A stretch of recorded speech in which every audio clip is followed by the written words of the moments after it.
Hi guys, welcome to Glady Tech YouTube channel. In today's video, I'll be talking about how to buy Bitcoin with your Binance app.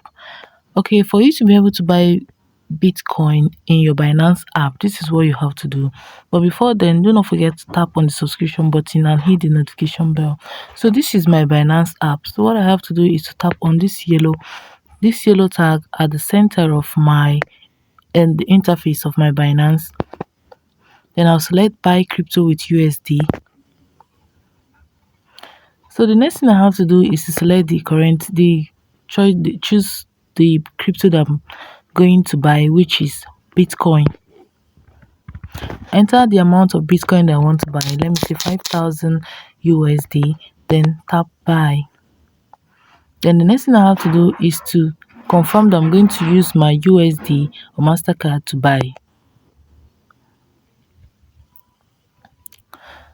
So now the next thing I have to do is to enter my bank card details here and transaction will take place.